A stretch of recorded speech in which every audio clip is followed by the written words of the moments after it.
Good evening, everybody. Happy Monday. I'm using the StreamYard, so it took me a second to figure out, but I think we're up and rolling. This should be good. I like StreamYard. This has been fun. So we're going to talk about buffalo hunts tonight. This is going to be a good time. We're going to go over a couple firsthand accounts. We're going to talk about the buffalo themselves a little bit, why the tribes relied on them so much. Oh, man, my eyes are itching so bad. How they hunted them and what they did pre-horse and post-horse, because those are very different things, and just how crazy these hunts were. These hunts were insane. Just trying to track down a buffalo, trying to ride up on one. If you've ever seen a buffalo, imagining thousands of them and then getting on a horse and then shooting one down or chasing thousands of them off a cliff is nuts. It's like, man, I might go find another food source. But these guys were wild. These guys were down. So it's a really cool story. I think you guys are going to enjoy it. So before we dive into it, make sure that you go check out the HOKC store. We've talked so much about it for months, and I was rightly harangued for not getting the store up and running. It's up and running now. We got a lot of really cool, got 4 or 5 really cool designs that are up, but I think you guys will enjoy those as a start. If you put in the code Livestream, all caps, you get 15% off your entire order. I wanted to give the Livestream viewers something. So go check that out. There's mugs, there's t-shirts, there's stickers, all kinds of cool stuff that I designed myself. I put a lot of thought and time into it. I think you guys will like it. Other than that, one of my lights went out. So if I look like a little Draculus, we can attribute it to that. What else do I have to jump in before we? What else do I have to jump into before we start? I'm not going to preface this with a ton of stuff. If you guys have questions, let me know as we're going, because some of it is like, well, I think most of our viewers and most of the people in the live chat know that the tribes depended on the buffalo herds to exist. We all know. I also want to preface this with, I know it's a bison. It's an American bison. I get it, guys. I totally get it. But they call them buffalo, so I'm going to go with buffalo. I understand that a buffalo is a big thing in Africa with like horns, and it's a whole thing. I understand that, but I'm using buffalo in the kind of what would we call that, contemporaneous and popular sense. Okay, so let's just get that cleared up out of the way. You can give me plenty of hate in the chat. Realize that hate is still engagement, so I'm more than open to you just berating me in the chat. So not a problem. But what else do we have to? I think that's everything. So I'm ready to dive into the deep end. Let's see who all is in here. We got Samuel Barr. What's up, man? Glad you made it. Sam is a superstar. If you've seen our recent live streams on the Crusades, gotten nothing. I wish I got this much fan mail. That Sam has just gotten all these comments. I've gotten emails and texts about how much everybody loves Sam, as they should. But I've never gotten that many complimentary comments. So I'm jealous, Sam. Glad you made it, man. Thanks for coming in. And Sam is going to be back on Friday. We just cleared that up, actually. Sam will be back Friday. We haven't really decided what we're going to talk about yet, but I think we'll pick something good out. Josh McAllister, what's up, man? I was hoping you'd be here. Pre-horse and post-horse, very different. It is, yeah. We're going to talk pre-horse first, then we'll get into post-horse and all the craziness, man. It's just a crazy way to have to survive. What's up, Mojo? Elite Super Grunt, what's up, man? Doug Allen, what's up, dude? Wait. Hey, guys, you know the Buffalo and oh, Doug Allen, not what's up, dude. You have been a troublemaker. You are getting put in timeout to begin with. I don't know what your deal is, bro. Kind of a weird dude. Mike Holtz, what's up, man? I've been watching Greco all day. Let's see. Coach Holtz, excuse me. Jake Skywalker, what's up, dude? I say Buffalo. Angeline says Buffalo is more fun to say. Anyways, it really is. It is. It's just, it rolls off the tongue easier. They didn't call them bison soldiers. That's a good point. That's another good point. We're going to talk about the Buffalo soldiers in next week's episode and their fight with Victorio. And the Buffalo soldiers, I think as a whole, get really underrated because it's like they weren't just this new force. They became very experienced and they were ferocious dudes. All of the stories from the Buffalo soldiers are like, whoa, this dude was in for it. Let's see. He was in it to win it. You know what I'm saying? Indian Wildcat, what's up, man? Brandini, what's up, fellow wrestler? Here for my ego boost, says Sam. Well, me too, Sam. That's why I'm here. Theo, what's up, man? I just got your email as well, Theo. I'll respond right when we get done here.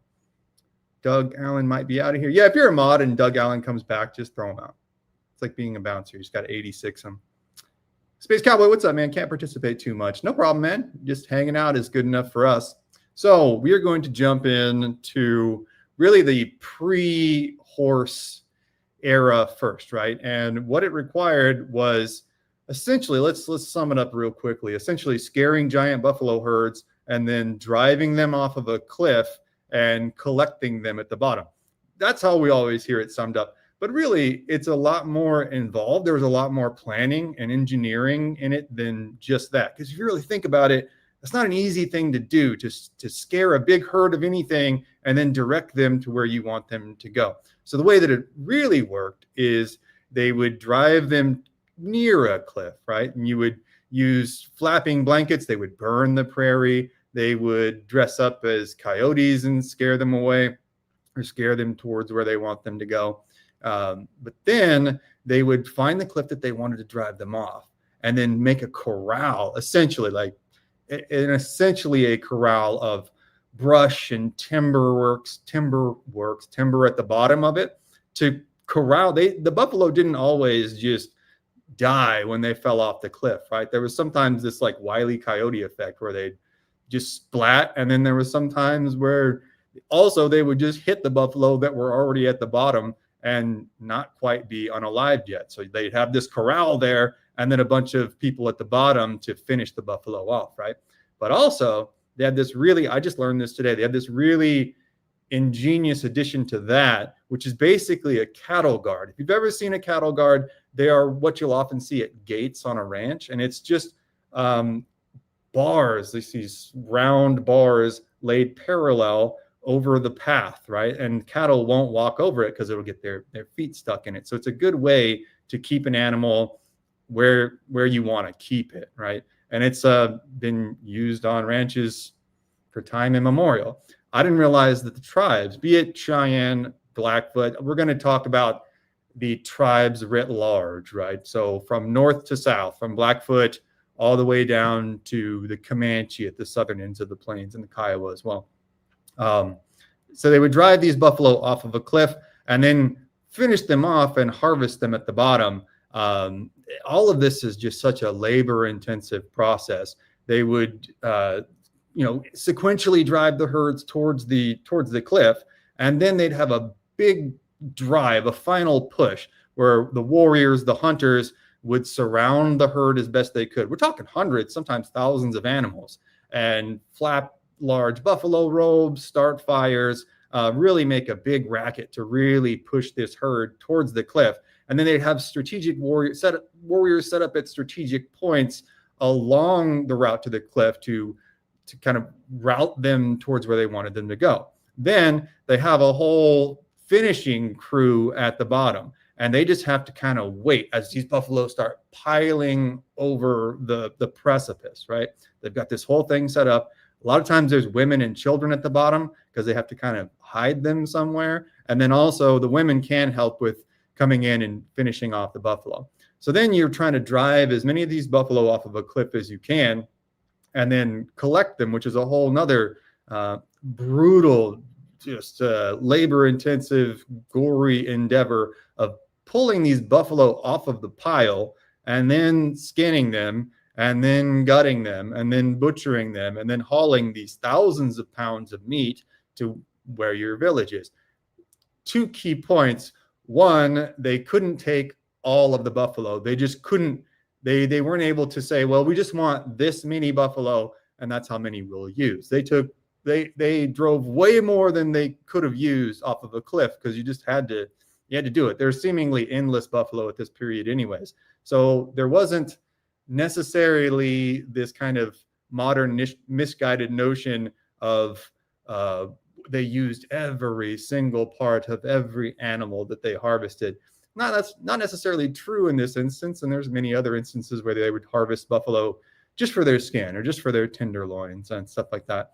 But in this instance, many animals would be left behind at the bottom of these cliffs. And there's several cliffs throughout the Old West. I believe there's one in Texas. Josh might be able to tell me where there's still basically a big patch of scorched earth at the bottom of this canyon where the buffalo that were piled up caught on fire, and they're just a big giant fuel source. It's all fat and viscera, so it just burned and burned and burned. And I remember one time for one of my family members' birthday, there's a cow that died. This is a real hillbilly story.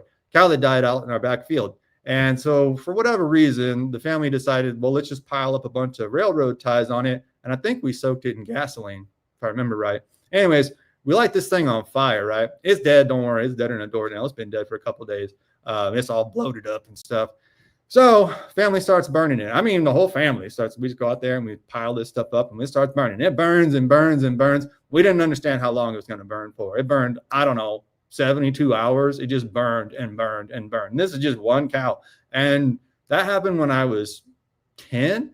And when I left California at 28, it still stunk over there. So I can only imagine how horrific that whole process was. But a lot of people I think there's two big misconceptions here. A lot of people think that the native tribes always had the horse. There's always a big argument about how the horse was in fact here, but it was here and then went extinct. So the pre-Columbus era natives had basically never seen a horse before in their life. And you can regard it as a form of technology. It's absolutely, the horse is a form of technology that the Spanish kept really closely guarded. And this kind of the Pandora's box of this gets opened at, now I'm blanking on the name. Josh, help me out with the exact Pueblo. No. Anyways, I'll see it in the chat, guys. I've been doing a Florida script all day. Sometimes the locations get mixed up in my head. But the Pueblo Revolt. There we go. Sorry, but I thought of that. I didn't look in the chat for it. The Pueblo Revolt happens.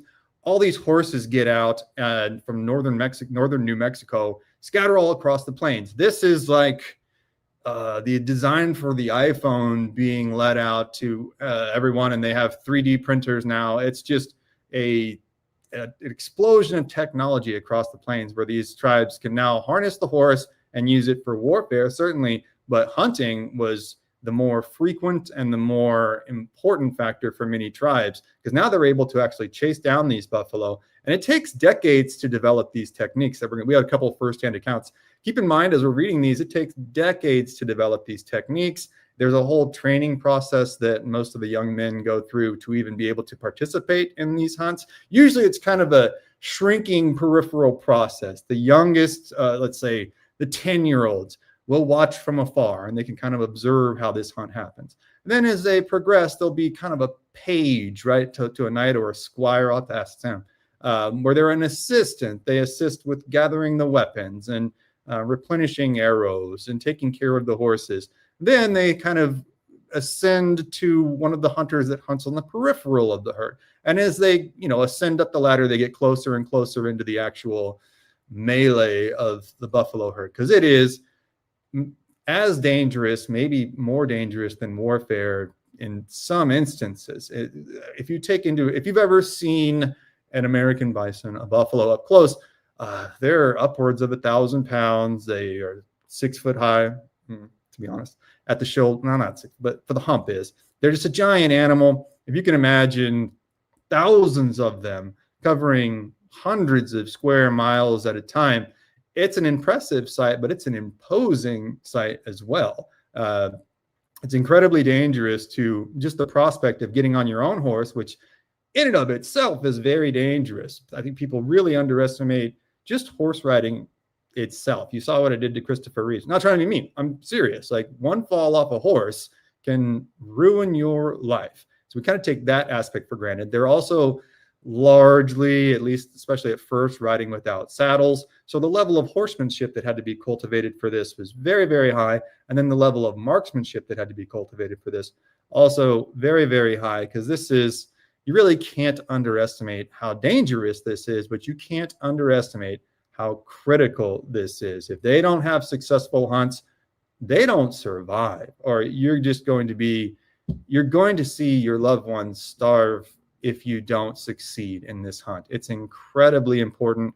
And this new technology of the horse, really helped to assure the survival of their families. And you can't overstate how important that was as well. So we talk about that just to set everything up, but I think it's important and really nice to be able to go back into the firsthand accounts. So I've got 3 of them set up here. This first one is going to be from the Blackfeet Raiders on the Northwestern Plains. It is by, I'll get you the author in a second, but this is going to be an account taken from a European observer who, sorry, I'm pulling it up here. He's going to break down exactly what he saw on a Blackfoot hunt. So keep in mind, this is going to be northern Montana, kind of southern Alberta, Canada. But you'll see this process repeated in some form or fashion from that area down to essentially central Texas today. The buffalo's range was far wider than I think a lot of people understand. They would see them in Kentucky. You might see them farthest west, certainly Colorado, up to the Rockies. The Rockies kind of presented a barrier. And then all the way down to Mexico, clear into Mexico. People kind of underestimate how far south they went. So the range is incredibly broad. And in this particular instance, we're going to look at kind of the northernmost reaches of that and how that practice would go down. So quoting from the book here, before the drive began, a beaver bundle owner removed the sacred buffalo stones from his bundle and prayed. So we've talked about the beaver bundle. It's a pretty common thing amongst the northern tribes, it seems like, where there's a bundle wrapped in beaver skins. In this instance, it's rocks. Sometimes it's arrows. The Cheyenne had a bundle of arrows that was very critical to their hunting and warfare. All of these rituals had to be carried out in order for there to be a successful hunt. There's a very liturgical order to a hunt where there's prayers, then there's preparation, then there's execution, then there's the pack out and the aftermath that you also have to deal with. So you'll see this very kind of tiered approach or stepped approach that they have to this, sequential approach that they have to this. The medicine man saying, "Give me 1 buffalo or more. Help with me to fall the buffalo," which honestly, like, pretty good prayer for that. Continuing on, then the men of the camp, probably swift-footed, long-winded young fellows, that he adds that, but he's probably right, were sent out to get behind a herd of buffalo and drive it toward the corral. I forgot to, this is going to be them driving it off of a cliff. Another man stood at the top of the hill and gave a signal to the women and children who were behind the piles of brush that the buffalo were coming. So he's telling the women and children who are down at the bottom of the hill, you guys, heads up, we got the buffalo on the way. As the animals passed them on their way down the slope, the women and children ran out of their hiding places.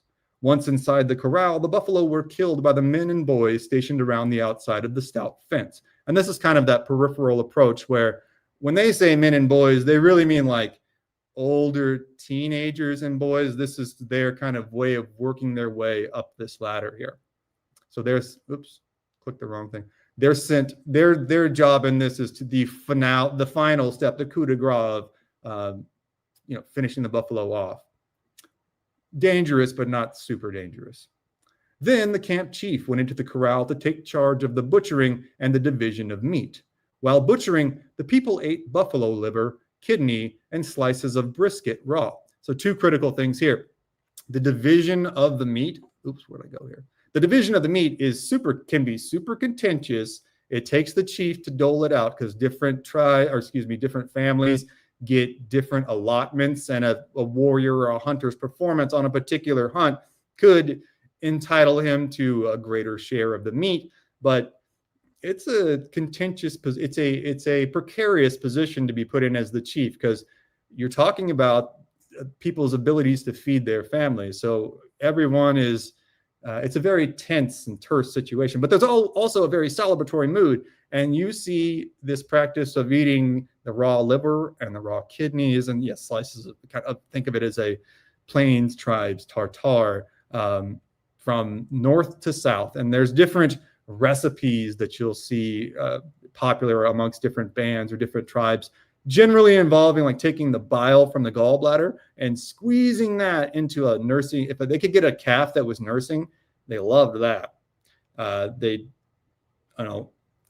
open up the nursing calf and then squeeze the gallbladder bile in there, and it would make this kind of plains yogurt, which is like this clumpy plains yogurt, and they loved it. Oh, that was like, the kids loved that stuff. It was just super popular, which, to each their own.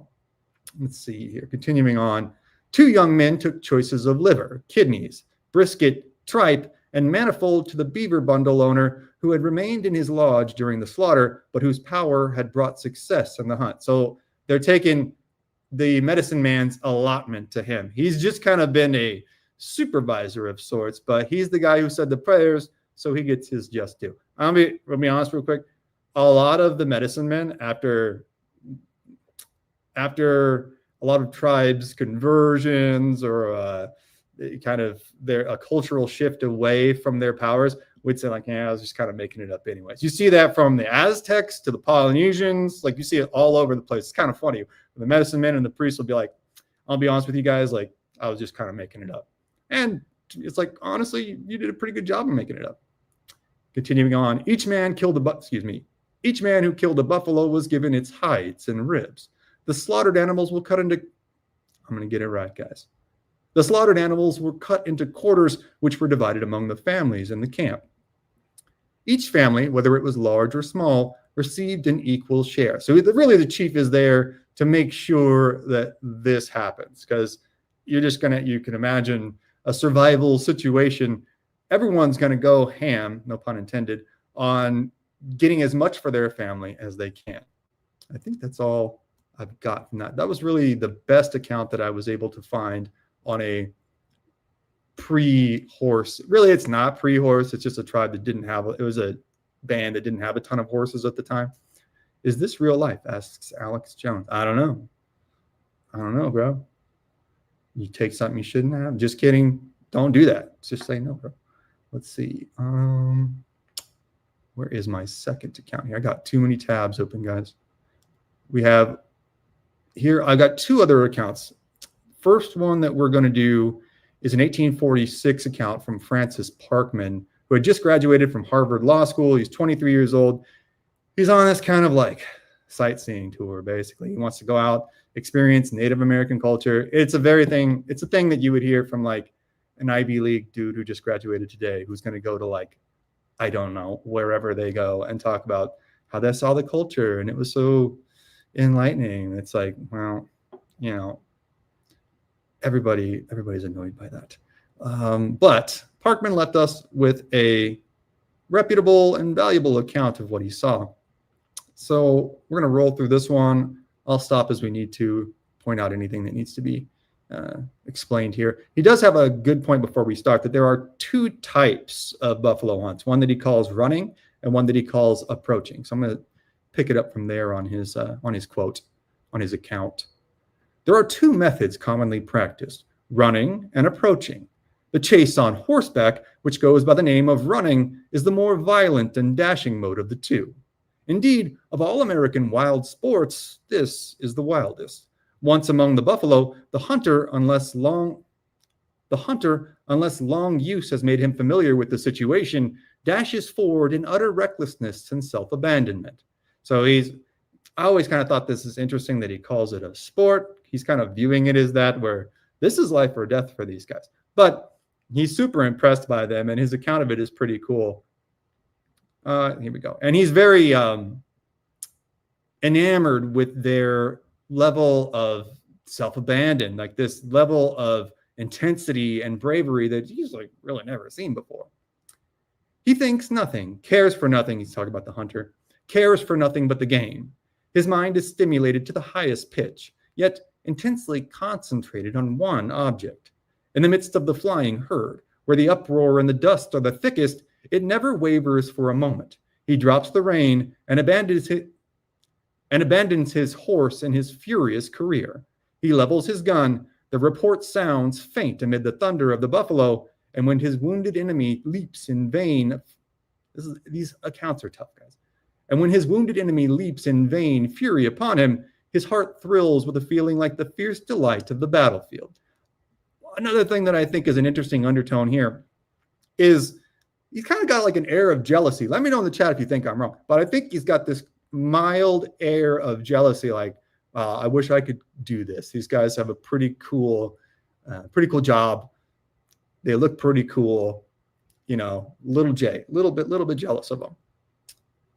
And he's going to kind of recount how the buffalo don't just go down instantly. That's a enlightening part of his account, because he'll explain how once the hunter, the warrior, shoots, the horse is trained to ride or to gallop away from the buffalo, because oftentimes it just kind of makes them mad for a little bit and they don't go down immediately.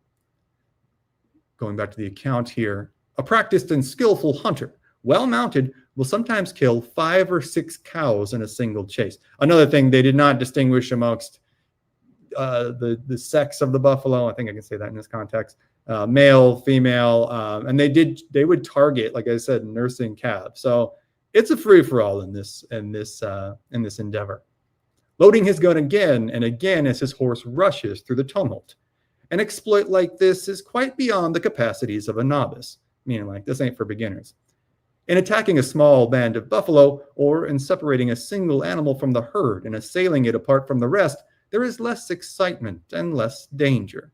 With a bold and well-trained horse, the hunter may ride so close to the buffalo that as they gallop side by side, he may reach over and touch him with his hand. Nor is there much danger in this as long as the buffalo's strength and breath continue unabated. But when he becomes tired and can no longer run at ease, when his tongue lolls out of his mouth and foam flies from his jaws, then the hunter had better keep at a more respectful distance. The distressed brute may turn upon him at any instant, and especially at the moment when he fires his gun. A couple things here. Even in 1846, they're using rifles to hunt already. These are going to be single-shot rifles, but they still find more advantages to using that, at least in their first flurry of hunting, than they do for the bows. He also kind of talks about it like he's kind of bummed out that they do these hunts where they single one buffalo out. He's like, it's really not that exciting to watch. But, you know, it's like an MMA guy complaining about jujitsu. He's like, like it's fine, but I don't really sit around and watch it. And then he talks about how the buffalo is most dangerous. You could say this about combat sports in general. The buffalo is most dangerous when they're fatigued. So they know to ride alongside of them until they get tired, and the buffalo will just keep running because he thinks like maybe I can get away. But eventually, when the buffalo gets tired, he's going to wheel around and he's going to go for you. So you need to keep your head on a swivel. And once you take that shot, your horse needs to bail the other way because things are about to get Western. I know things have already gotten Western, but they're about to get real Western after you shoot the buffalo. So then they get all the buffalo that they can, and then they're going to butcher them and haul them back to their village.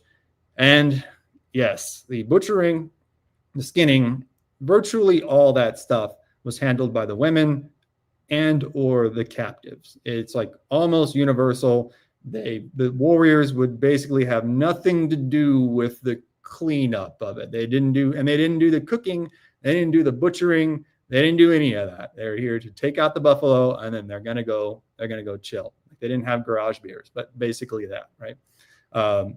So you can just imagine this field full of native women from whatever tribe butchering these massive animals, and then these hundreds or thousands of pounds of meat have to be cut into strips, have to be dried. Some of it is cooked, some of it is roasted, some of it is boiled, and it depends on kind of what utensils they had available too. If you didn't, before metal pots, it was a little bit harder to boil meat. So you would see more roasted meat. After they were able to trade for metalware, you would see more roasted, braised, stuff like that. But in general, accounts from like Comanche captives just say that they had a big boiling pot of meat, and you just kind of like went by whenever, dipped your skewer in and pulled out some meat and ate it until you weren't hungry anymore. And then you went about your day. And then, so that's just kind of like, there's not a lot of recipes. It's just like different ways that they would cook the buffalo. The majority of it, or a large portion of it, would be cut into strips, laid out to dry over poles. You could see kind of teepee poles essentially set up without, you could think of a couple teepee poles set up like this, and then meat hung over them to dry, or one teepee pole laid horizontally and then meat hung across that to dry. If you look closely at a lot of old pictures of camps from 1850s on, you'll see drying meat in the background. It was just kind of an everyday thing for them. Also, the way that they would soften the hides, and this is with deer and everything. Interesting fact. I bet 20% of you in the chat already know this. They would take the brains, bust open the skull, take the brains, and then rub the brains all over the hide. For whatever reason, makes it soft. But, you know, kind of gory. Our last account here is going to be from an incredibly important author in Western history. His book, The Fighting Cheyenne, I think is the best book on the Cheyenne. If you are interested in the Cheyenne at all, I think the most contemporarily comprehensive work is George Bird Grinnell's The Fighting Cheyenne. And George Bird Grinnell wrote all kinds of fantastic books, fantastic articles. And this is one from, I believe, let me double check here. It is an article from, I think, the 1870s. Yeah, this is an article from Forest and Stream magazine, which I believe became Field and Stream magazine from December 25th of Christmas Day, 1873. So this is just a little portion of the article. Honestly, it's pretty wordy. Very, very interesting. I'll post a link in the chat when we get done here. But he's going to talk about the entire trip with a group of Cheyenne. And they're going to be on a buffalo hunt, but it's interesting in this instance how they hunt down an elk. And even in my mind, it kind of changed my paradigm of thinking for how Plains tribes would hunt. I don't want to call elk smaller game, but more, smaller game than a buffalo.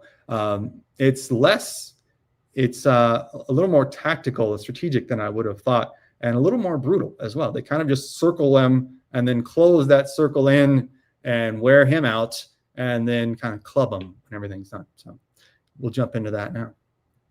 So he's already been traveling with this group for a while. They wake up early, they start their travels again, and they're hiking through, I believe this is in Wyoming, in the foothills of the Rockies. Quoting from the article here, "We travel on for several hours, and gradually the mist disappears beneath the powerful rays of the sun. Occasionally, we cross a little stream, and as we approach it, 40 or 50 men and boys hurry ahead and disperse themselves through the timber, killing whatever game they can find." So, like, it is a free-for-all. I mean, he means whatever game they can find. Squirrels, rabbits, not so much birds, but yeah, whatever they can get. They're kind of practice. And again, when he says, if they say men and boys, they generally mean like very young 20s or late teens and down to prepubescent, right?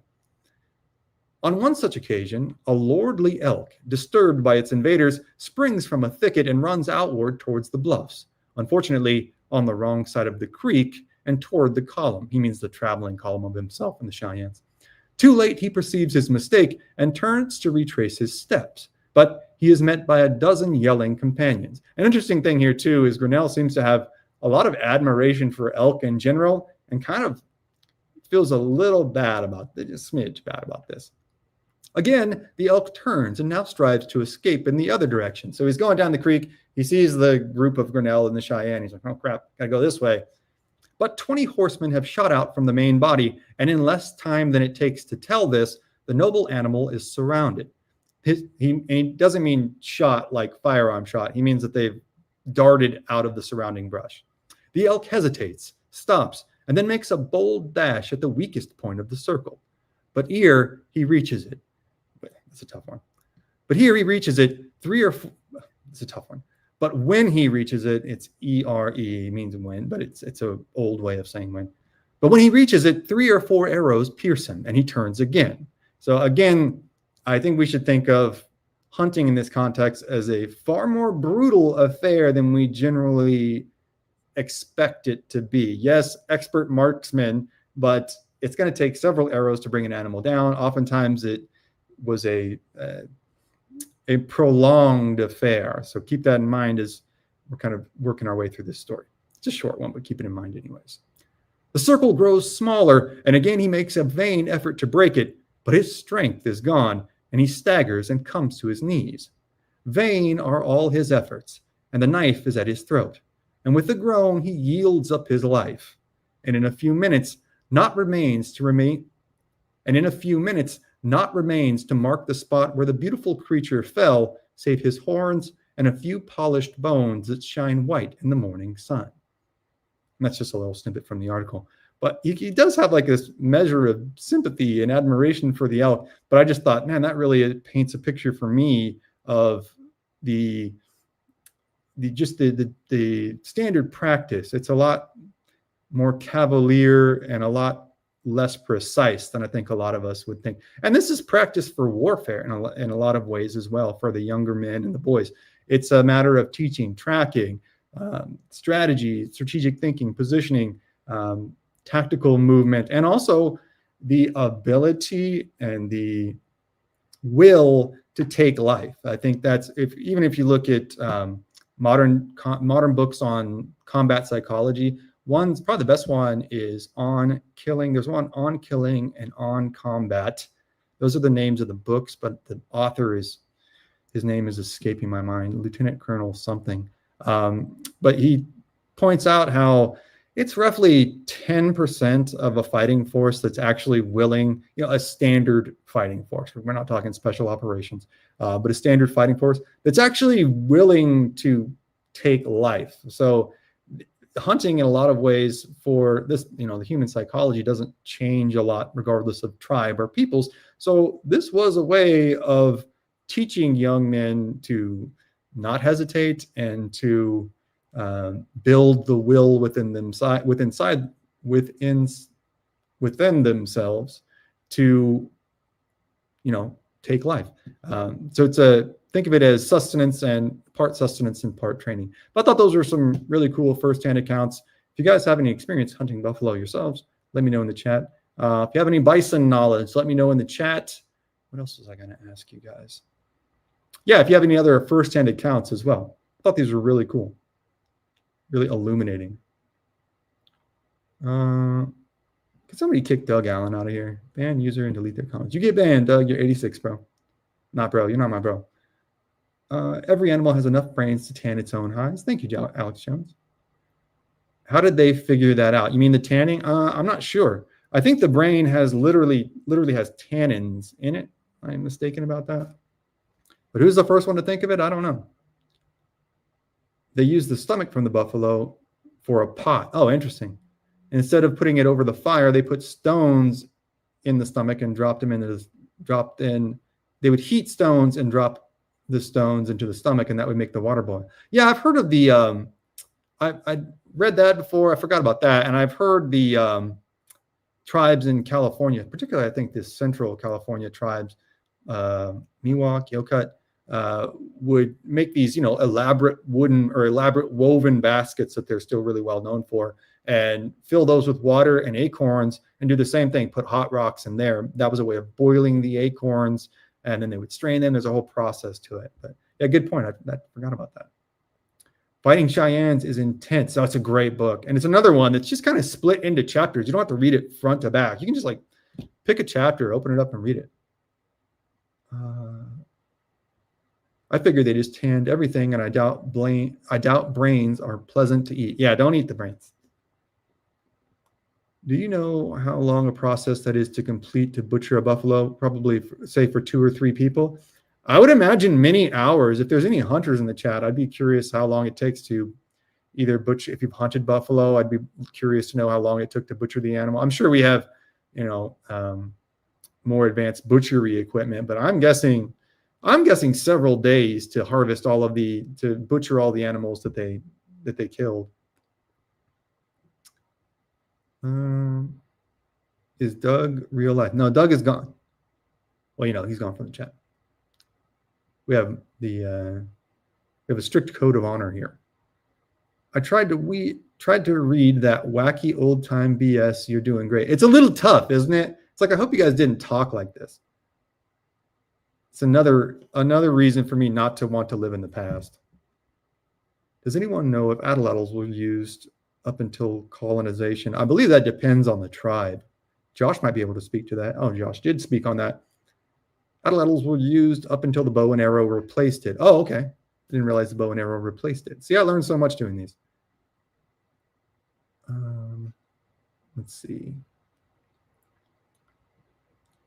Jake Skywalker says, I think the bow and arrow pretty well replaced it hundreds of years before colonization, talking about the atlatl, but some of the tribes still used it. I think they disappeared from the archaeological record after the Archaic period. Well, I know that the Inuit and tribes in the Arctic, I believe, maybe still use them to hunt whales, polar bear. I just saw a picture of an Inuit guy who had shot a polar bear. He had harvested a polar bear with a bow and arrow, and he's just standing there in his black and white picture with his bow and a polar bear full of arrows. It's like, man, you can't top that. How you ever going to top that? You got a cooler picture than that? These Moggin fools. Alex Jones, spelled with a K. I have no clue, but I'd assume some tribes still use the atlatl due to a lack of proper resources for bows or just due to different preference or hunting style. Yeah, that's basically right. George Catlin's 2-volume book has several firsthand accounts. Yeah, I was kind of combing through it, and I thought, I'll look back through it. I thought the 3 that I've found were the most wide spanning of having pre and post horse, but I put about an hour into it this afternoon, so I should have looked further into that. But I put enough time in, guys. I put the time in. You can't make a bow and arrow out of any kind of wood. The atlatls take less craftsmanship if you want to be able to hit anything. Oh, so less skill. Let's see. Brain tanning also renders the hide relatively waterproof. Okay, I didn't know that. I've never hunted a buffalo or something that large. That makes 2 of us, Mark. It's pretty freaking big, man. I don't know precisely how long to butcher a buffalo, but those women were expert at skinning things, absolutely. And there would be a handful of each of them on one buffalo, so my guess would be a couple of hours. Yeah, okay. I'm down with that. That's true. You know, I was talking to my dad about this a while back, but if you put several people on something and they just work at it, unless it's the Austin I-35 highway, but in general, if you just put several people on something and have them work at it for 8 hours, they get a crazy amount done. So I'll go with that. The women could set up and take down a teepee in 15 minutes. Yeah, that's accounted for almost every tribe on the plains. The people that were with them were like, well, damn, that was fast. Professional harvesters and experienced hunting guides use trucks, winches, and teamwork and can usually complete the field dress and quartering process in about 45 minutes. That's what I was thinking. Well, they got a bunch of mechanical advantages. Doing it alone with heavy equipment can easily take 3 to 4 hours of grueling work. What's up, Eduardo? Are you talking about buffalo specifically?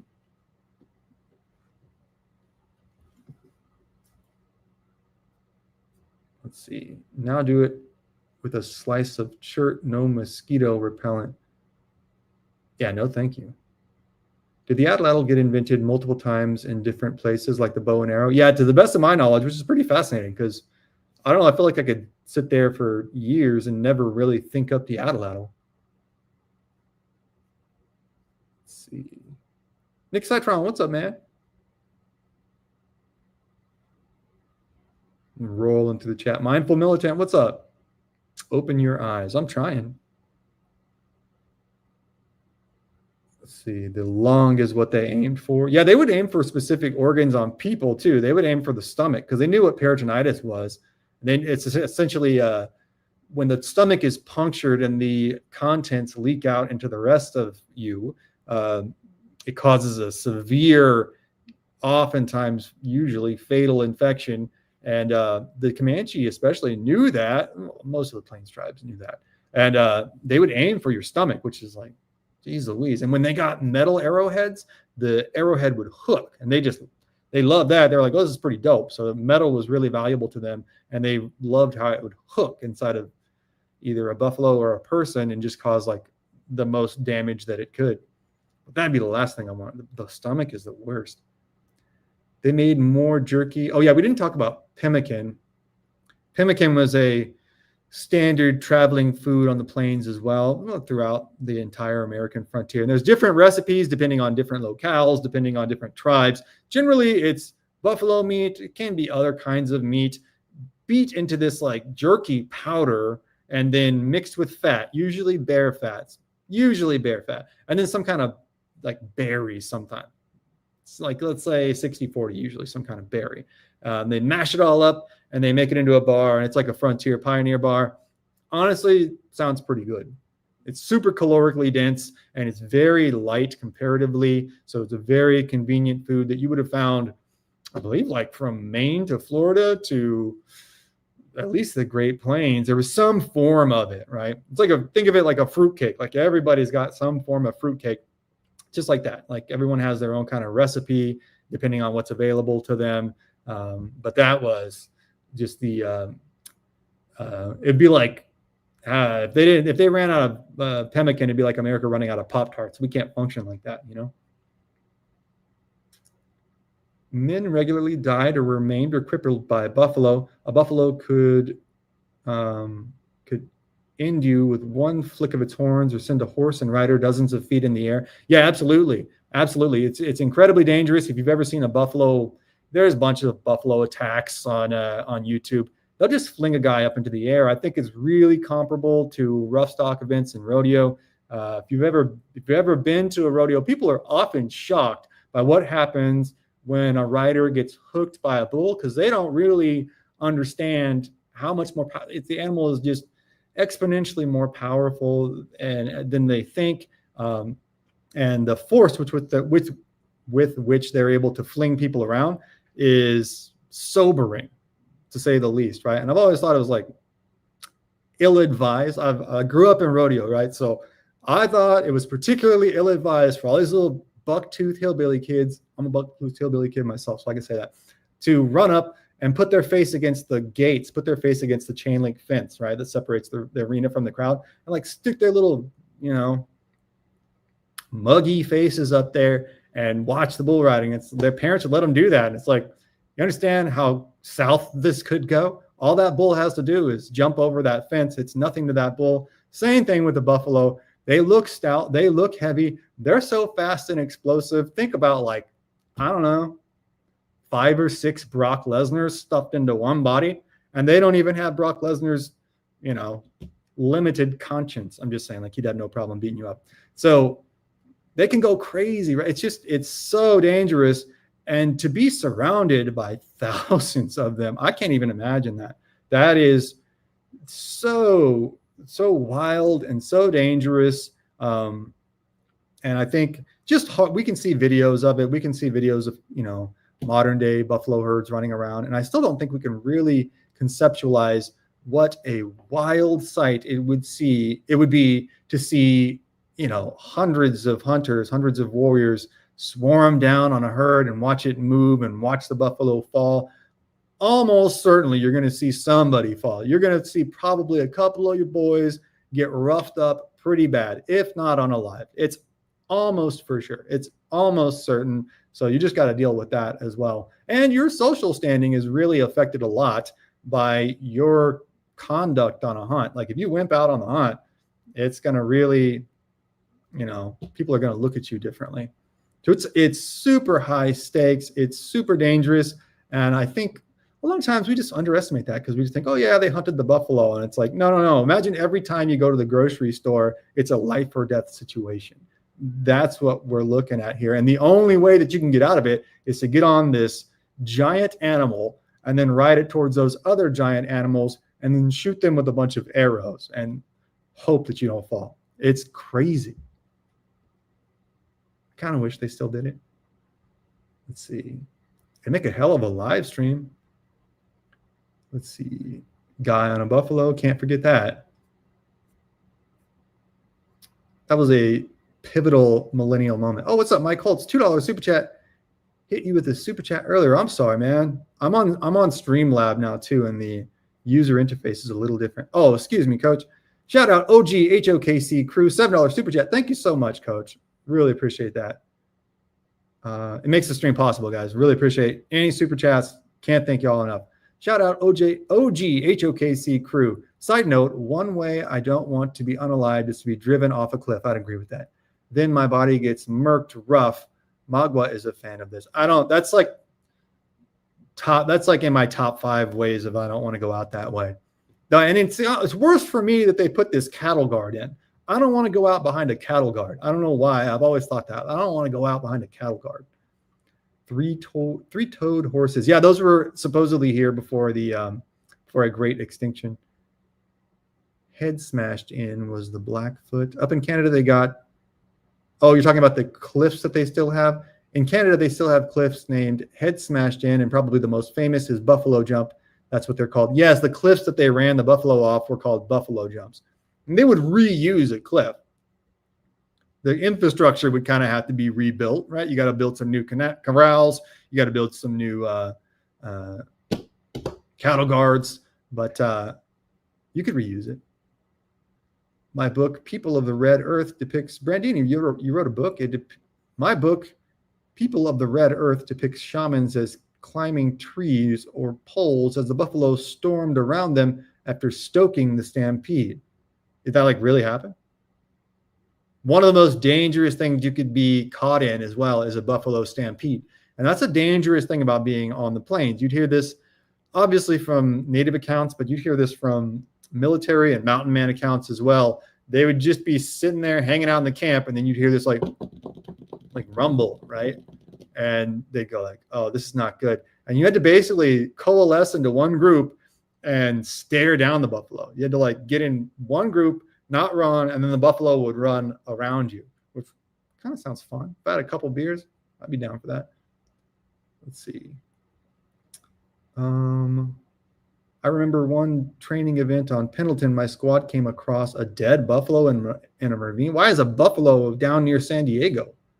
They got a bunch of buffaloes on Catalina Island or something. They brought a bunch of buffaloes out there in the 30s or something when they were just putting animals wherever. They're just like, let's put an animal here, put an animal there, whatever, it's fine. They put a bunch of audads in Texas. Now I think they got too many audads, and then they put a bunch of buffalo out on Catalina Island. I think for a movie or something. But I kind of, the 30s, other than the Great Depression and the looming World War and the terrible things that happened during the 30s, that part of the 30s, just putting animals wherever, it's kind of fun. Let's see. Super grunt, that's propaganda. I heard so many buffalo at one time because a lot of the native population had died due to disease. Yeah, I've heard that too. I don't know if that's propaganda, Brandini. I mean, it would depend, there might be a very small window where there are, in fact, noticeably more buffalo. I don't think there's exponentially more buffalo. That's not unfeasible to me. If you have a source that proves it's propaganda, though, I'll obviously change my stance. Buffalo Run Casino and Resort. It's at 1000 Buffalo Run Boulevard in Miami, Oklahoma. I've always thought, imagine living in Miami, Oklahoma, or being from Miami, Oklahoma, and your whole life is explaining how it's not that Miami. Imagine the carnage of a herd of dead buffaloes rotting in the desert heat. That's why I told the cow story, because it's like, yeah, I can kind of empathize to some degree. PM, so y'all know in Africa, the wildebeest are in a huge herd that go north and south, and the zebra and gazelle migrate alongside them. That's how it was in America, but with buffalo and pronghorn and horses. That's a great point. Yeah, it wouldn't be just buffalo. You'd see big herds of pronghorns, big herds eventually later of wild horses as well. Wild horses are another huge problem in America. Like what to do with them. There are far too many. People don't really understand the horse slaughter trade. It's huge in America. Well, it's the exporting of horses for the horse slaughter trade is huge in America. Whole herd running. That would be intense to have a whole herd of buffalo running at you. It would. And if I had 0 beers, I'm not listening. I should stop saying that, right? All right. I'm just saying, if I was in one condition, it would be scary. If I was in a slightly different condition, it might be kind of cool. Let's see. Yeah, can you explain how you found a buffalo in Pendleton, man? That's crazy. And sorry about missing that super chat, Coach. It won't happen again. I'm looking, it's a different interface here. And if anybody knows how to pin chats in Streamlabs, let me know.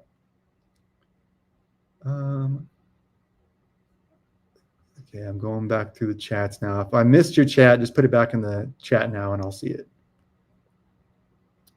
I found a stone tool today in a creek that looks like a tomahawk. I would suggest leave it where it is. Take a picture, see if you can get anything for it online. Check around, see if there's anything, any money, if it's worth anything. Gosh, after 10 p.m., my vocabulary just goes south. What do you guys think? You like the 7 p.m. streams more? Well, it's my time. So do you like the 8 p.m. Eastern streams more, or do you like the 11 p.m. Eastern streams more? Just let me know in the chat. Let's see. They're actually, Bamidiana, you got here late and you missed my long preamble about how I know somebody's going to say that they are actually bison, and you are absolutely correct. I've been kind of baiting somebody to say that for this whole show, to be fair. But I knew somebody was going to come in and say that, and you're right. I just used buffalo in the kind of colloquial, realm here. See my vocabulary. My perspicacity is rapidly diminishing. But yes, fully agree with you, but I knew somebody was going to call me out on that. Have you ever been to a rodeo and seen a game of, oh, you mean, like last person sitting at the table or last person standing in the arena when they let a bull go? I've seen all kinds of versions of that. It never turned out well. There's never enough money on the table for me to do that. California hillbilly. Well, I never. I'm telling you, up in Northern California, I think those, and I mean this lovingly, because that's where my family's at. So I'm including myself in this, but they are the hillbilliest of the hillbilly. Like I met a lot of hillbillies. I actually met the most hillbilly looking guy I ever met in East Texas. He said, well, where are you from? I said, well, Northern California, And he goes, oh, like where? And I said, oh, up there, north of San Francisco. I'm from Central, but a lot of my family is from north of San Francisco. He says, oh, that's about the most hillbilly people I ever met in my life up there. And I was like, see, I told you. And he's not wrong. Their horns get caught. Look up the, what is it? The Emerald Triangle, Bamidiana. Their horns get caught in that railing a lot. It's a show for the front row. Are you talking about at the rodeo? Yeah, the crowd doesn't understand how much danger they're in. And I go to a rodeo. I encourage everybody to go. You can see how it works. And I think it dispels a lot of myths about it when you go and see it in person. But yeah, don't get a front row seat. Don't think that you're just safe there. Chimp's muscle tissue is 4 times that of a human. Lamppost, chimps freak me out, man. Chimps big time freak me out. Although it's pretty cool. You ever seen a chimp without its hair? It's pretty sweet. There was a Miniconjou named One Horn who was famous for running into the. I've read about this guy. There was this guy who's famous for running into the herd and killing buffalo with his lance on foot. And he doesn't even seem like he really bragged about it. It was just like a thing that he did. Pretty awesome dude. I forgot about that guy. That was the Miniconjou. Okay. I'm going to look. I was thinking that was a Blackfoot. There is a guy who Isaac Rose talks about in 4 Years in the Rockies, who they called him Little Blackfoot. I think he wasn't. He may have been half Blackfoot. And so he was shorter in stature. He wasn't real big, but it doesn't sound like he was like that much smaller than normal. But they called him Little Blackfoot, right? And he just ran everywhere. He didn't even take a horse anywhere. He just went along with their camp and would just like run. He's like, oh, okay, like, are we going to this place? Like, yeah, okay. And he just run there like tens of miles a day. And he beat a couple guys in a race at the rendezvous, and it devolved into a whole shouting, fighting match. It's a pretty cool story. We'll cover it on here. I'll do a live stream on Little Blackfoot. Because all throughout the book, he's like, yo, listen, all this stuff happened, but Little Blackfoot wasn't phased at all. Little Blackfoot, he's just there. He's holding it down. The whole book is just like, Little Blackfoot is the man. Hit the like button, folks. Yes, please hit the like button if you're in here. I don't have the little thing telling me how many likes we have, but make sure you hit the like button. It really helps the stream out. We've been seeing the stream grow now, and it really helps. The more likes we get, really drives it in the algorithm. There's actually some of the rock cairns still standing today. I'm not sure what we're referencing there. Let me know what you're talking about, Josh, and I'll cover it. One Horn is a legend. I bet he packed 2 with that name. Nick Citron, shame on you. They have found prehistoric walls and boulder fields to trip up the animals on the downhill slope. Oh, I didn't read about the boulders. Okay, that makes sense. They would place boulders on the way on the, it sounds like on the top of the cliff to trip the animals up as they went over. A lot of times the cliffs too, you're thinking, I was thinking like a Looney Tunes cliff, like it's like this, right? You're going to just a sheer drop, and they're like not, they're a drop, but they're kind of like that a lot of times. So the animals like tumble down. They don't like fall and splat. It's not a full like Wile E. Coyote. It's more like I don't know. You ever seen that like that cheese wheel race where the guys race downhill? It's like that, but buffalo, and you know they die. It is depicted as a practice of the Clovis into the Folsom and Plano cultures here in Colorado. What are we talking about? Can you fill me in on that, Brandini? Okay. There's some bison down the road from me in a pasture. Yeah, where I'm from. You know, we grew up around the ranches out in the country. Our neighbors had several bison. They're kind of small though, like California bison. There's a lot of chats rolling in, so 1 second. He was tall. I'm not sure who was tall. A part of Yuval Hari's propaganda claiming Indian did. Oh, okay. So you're saying the size of the buffalo herds is propaganda from Yuval Hari, who I don't know that name, but it's propaganda claiming indigenous cultures were genocidal towards the animals they relied on for sustenance. Oh, that's ridiculous. Yeah, they were. I mean, in many ways, like masterful managers of the wildlife and the landscape. They would burn woods. They would burn parts of the prairie. They certainly wouldn't. Well, there'd be periods like with the buffalo jump where they would overhunt. They weren't averse to overhunting writ large, right? But yeah, in general, they managed the herds very well. They didn't overhunt. They're pretty pragmatic about how many animals they took. But when the animals ran out, they just moved. And that's what caused so much intertribal warfare in many ways, because if the animals are gone, if the buffalo have left, if the rest of the game animals have left, you're going to have to go somewhere else. And to go somewhere else, you're going to have to encroach on somebody else's neighborhood. So it becomes a whole thing, obviously. Can you imagine the smell a few days after Gettysburg? Not to laugh, but yeah, that would stink. Samuel Barr says, I have to run, but been fun. Looking forward to Friday. Oh, have a good night, Sam. Thanks for stopping by, man. We've gotten, I think everyone's looking forward to seeing Sam on again. Let's see. I was told when I was a kid that the most buffalo herds were bred with cattle to save the species. I have not heard of that. I've seen crossbred buffalo and cattle. They say there are only 500 real buffalo. I don't know about that. Horse thieves were executed on the spot in them days. Yeah, in general,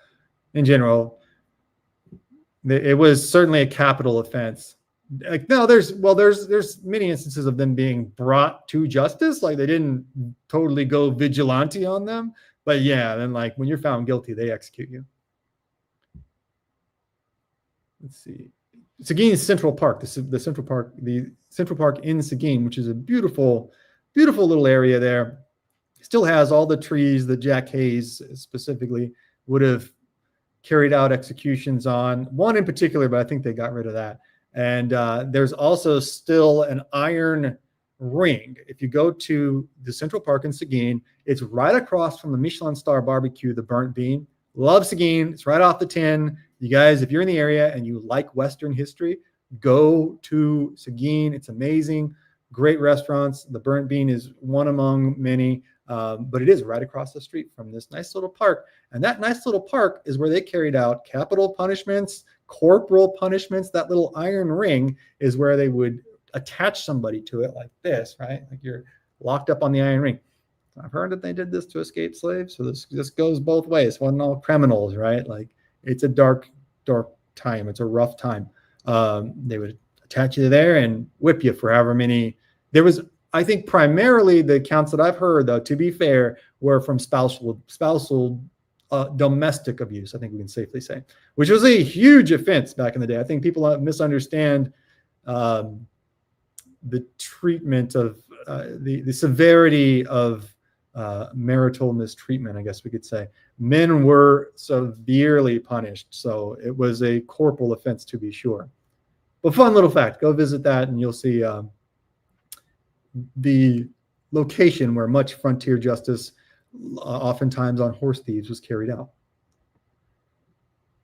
Native said that a warrior could walk from horizon to horizon on the backs of the buffalo. That's horizon to horizon on the plains too. That's a good point. Where dozens of miles, you can see more. So to say you can see from horizon to horizon on the plains means a lot more than horizon to horizon in the middle of the Rockies. Your plain, your horizon is far more expansive. So to say that you're seeing from horizon to horizon buffalo herds is just very difficult for us to really imagine. I think we can imagine it, but if we really saw it, it would blow our minds. I think Dances with Wolves does a great job on depicting how this all would work and kind of at least giving you a hint, a sliver of what the size of the buffalo herds would look like. But I think you would have to take that and crank it to 11. Like, this is such a crazy thing to do. FUG man says, Bison, I'm from North Dakota. All right, listen, I got much respect for North Dakota. I love North Dakota State, big fan of their wrestling program. So you're not going to hear any argument from me. You're correct. I knew this was going to happen because even on all the accounts, they call them Buffalo, right? So I've just been using Buffalo for this episode, but you are completely right. I have much love to North Dakota. I like 8 p.m. says Happy. Okay, cool. Certainly when Sam comes on, we're doing 8 p.m. because 8 p.m. works better for Sam. 11 p.m. is a better time for me. I like 11 better just because I'm a night owl, but I can do either one. There could be days where we do both. I don't know. Sometimes I have a spontaneous idea for a stream. I love rodeo, says Space Cowboy. It's the most American sport there is. It's the most difficult thing to do in sports is to ride a bull. I've read The Science of Hitting. I am a huge Ted Williams fan, right? Ted Williams fan. Let's get his name right. Ted Williams fan. And he says that the hardest thing to do in sports is to hit a baseball. I understand where he's coming from, and he's the greatest hitter of all time. But the hardest thing to do in sports, in fact, is to ride a bull. Absolute mad lad, says Jake Skywalker. I love that term. Yeah, he is an absolute mad lad. If one can do it, then another can too. You're taking that line from the Alec Baldwin and Anthony Hopkins movie. What is it called? Where they're trying to kill the bear. I'm going to kill the bear, John. I'm going to kill the bear. Oh, I love that scene so much. I probably watch that scene 2 or 3 times a year. What one man can do, another can do. Say it again. What one man can do, another can do. What color was his other foot? I don't know what that means. Prehistoric Giga Chad. I think, are you calling me that? I'll take it.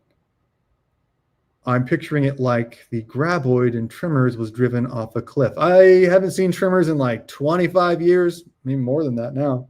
But yeah, kind of. What are we saying about the Aboriginals here? I missed your initial point about the Aboriginals mindful militant, but if you can put it back in there, I'll cover that. That's a tricky history to study too. I've tried to find lots of Australian stuff. I'm going to do a live stream on Ned Kelly. There's just a lot to that story. My goodness. I'm kind of just going to cover the shootout part of it because that old boy was wild. That old Kelly boy was wild. He puts on this like suit of armor that he made and has this final shootout. It's a whole thing. But it's harder to study. Like, there's not a ton of Aboriginal battles. I've tried to look for that. But I would really like to find some. One of my favorite movies growing up was Quigley Down Under. I've always thought Australia should be included in the study of the Wild West. I think Canada should, Mexico should. I really think South America should. And then also, I think we should toss in Australia. Because they have a storied cowboy culture and a very similar unfolding to their history as did America. And very different in a lot of ways. I think it'd be fun to cover Burks and Wills as well. There's a lot of survival stories out of Australia. fewer like battle stories. There's some, but lots of survival stories that are just miserable. They're just stuck out in the desert, and then nobody comes, and there's no water, and this guy dies, and that guy dies, and all the horses die. And then they find an Aboriginal, and he saves them, but only for like 2 weeks. And they move on, they run out of water again. It's just it's a mess. Let's see. Are you out of here, Space Cowboy? All right, have a good night, man. Stay safe in them crazy foothills. George says, how well did weapons of the time penetrate their hides? Very well. I think we underestimate how powerful these bows were. They're not elongated long bows like you would see, in medieval times, which are powerful, but you'd shoot them up and at long distances. These are short, stocky bows. Different tribes had different styles of bow, but they're short, stocky bows. If you're familiar with archery at all, these bows would have, let's say, a 50-pound draw. It takes 50 pounds of force to draw it back in modern day archery. Is like common, right?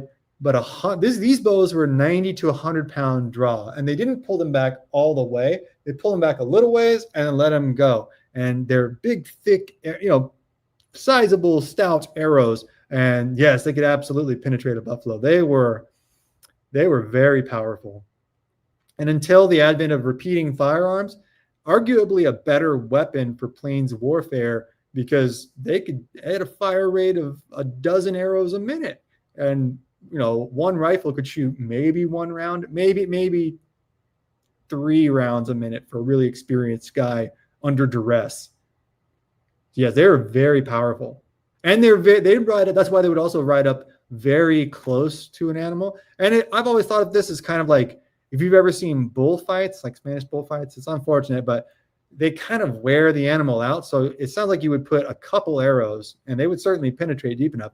And that would, if that didn't outright kill the animal, someone would come in with a spear and lance them from behind the ribs and hit right up into their internal, all their stuff up there, and administer this coup de grace of sorts. Well, literally a coup de grace. Horse thieves got whacked quick. That is true. You steal a man's horse, you might as well be stealing his life. Yeah, the severity of that, I think we kind of dismiss. It's like, no. Stealing someone's horse means you're going to strand them. In Texas, you're going to strand them in the middle of Comanche country. It is a terminal sentence. So stealing someone's horse was a huge deal. And also monetarily, S.C. Gwynn describes horses in his books like $100 bills. So every horse that you steal, think of it like taking a $100 bill out of someone's account. You steal whatever. Let's say you steal 30 horses. That's $3,000, I did that math on the spot, by the way. Pretty good, huh? It's California public education. Steaming a man, got that, okay. A warrior could shoot an arrow all the way through a buffalo so long as no bones were hit. Yeah, they're really powerful bows. That's why they're so imposing to fight against.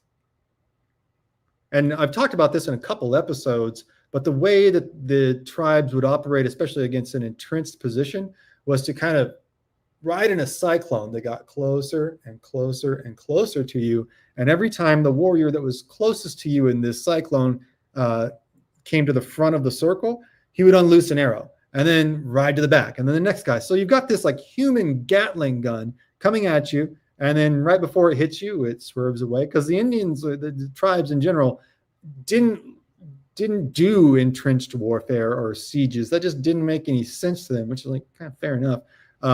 So they were just going to attack, and if they started losing too many people, they were going to bail. But until that point, you're just going to see charge after charge of this, like I said, human Gatling gun. And it's just, you couldn't match that rate of fire until the 1840s, 1850s for most people, really.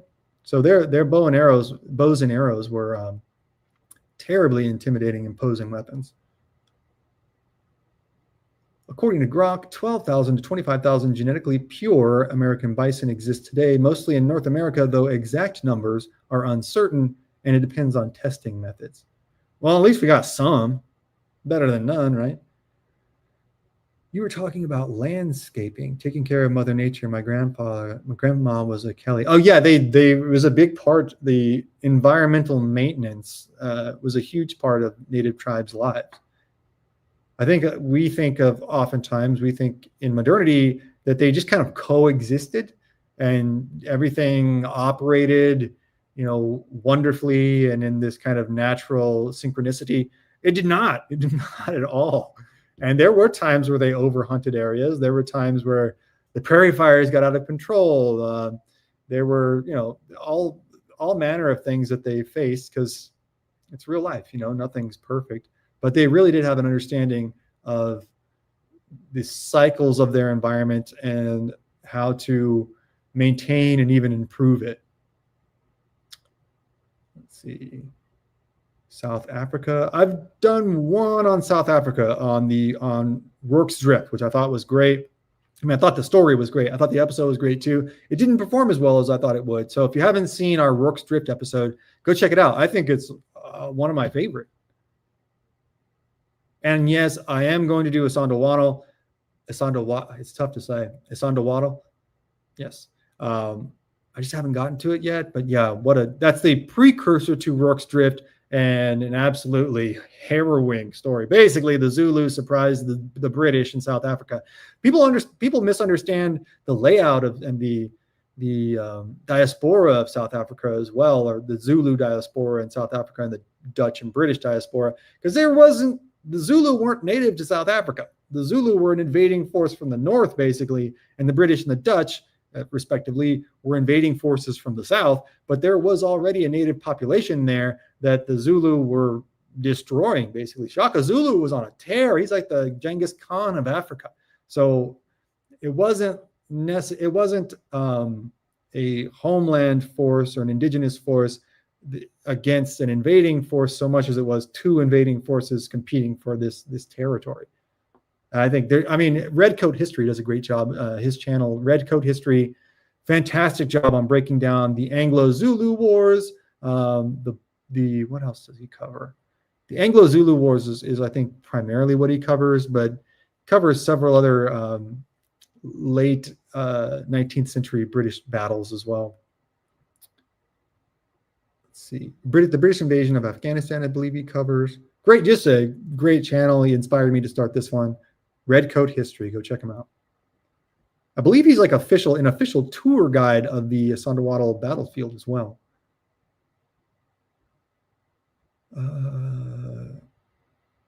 Anybody else skipping real bad? Yeah, give me one in the chat if you can see me and hear me. I don't know if that's on my end. Any good YouTube videos demonstrating bows and arrows? Yeah, there's a really famous one of this archer who replicated a bunch of shots from the Comanche and the Mongols, I believe. Historic archer. Let me see if I can put that in the chat. Lars Anderson. Yeah, this is 11 years old. This has been around for a while. Put this in the chat here. This old boy covered all of the bases on shooting bows and arrows. I'll put that in the chat. I don't know how to pin chats in Streamlab, guys, so it's in there, but I don't know how to pin it, so forgive me. Let's see. Basically, there was one lad left and no one else. Are you talking about Asondawaddle? There was like just a couple dudes, just like a couple. Rourke's Drift was gruesome. It was so wild. It's insane that anybody survived. And if you see the painting, I forget who did the painting. There's a painting of Rourke's Drift that's so good. It encapsulates the battle as a whole, and it's got all these little details of each character of the battle. And my favorite detail of it is the little white terrier that they have, because they really had like a little white terrier who was just down the whole time. He's barking and carrying on. And the Zulu, think of this as like the scene in Platoon where the base is getting overrun at night. It's that, but Zulu warriors. There's thousands and thousands of them, and I think like, I don't know, maybe a couple hundred, maybe a couple dozen British soldiers manning this fort, and they're totally caught off guard. The Battle of Asondawaddle has just taken place, a couple miles away, not terribly far, and then this kind of force of Zulu that didn't get in on the Asondawaddle battle, and it's just like looking for something to do, like they missed out on the party. Let's go to the next bar, like we'll see what's going on there. That's what they're doing, and there's really no way the guys at Rourke's Drift should have survived, but they just hunkered down. I believe they had the Maxim gun, which is like I'm thinking like Gatling gun, essentially. The British slogan at the time was what was it? Whatever happens, worry not, for we have the Maxim gun and they have not. It's something like that, meaning that like, don't trip, bro. We have a Maxim gun. It doesn't matter what else they have. So they are able to fight the Zulu off, but it's pretty miraculous. And the stories of the guys, basically, several of the guys there won Britain's equivalent of the Medal of Honor. And if you win a Medal of Honor, like, you probably shouldn't be alive. It's not a lot of living Medal of Honor winners. Several of the guys at this battle got that award, and many of their lives, they really struggled afterwards. Redcoat history does a great job of breaking down their lives after the fact. I actually opened the Rorke's Drift episode with one of the VC Victoria Cross winners who ended up starring for a brief period in Buffalo Bill Cody's Wild West show when it came through London and then toured through Europe, which was a smashing success. Europe has kind of always had this, what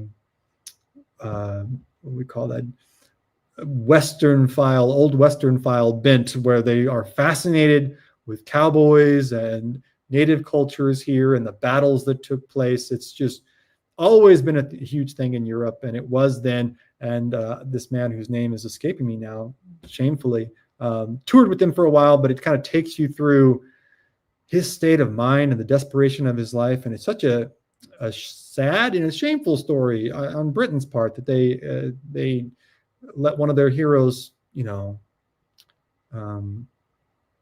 have such a precipitous fall, But it's a fascinating story, and I highly encourage you to go check it out. Absolutely, it's one of the episodes I'm most proud of.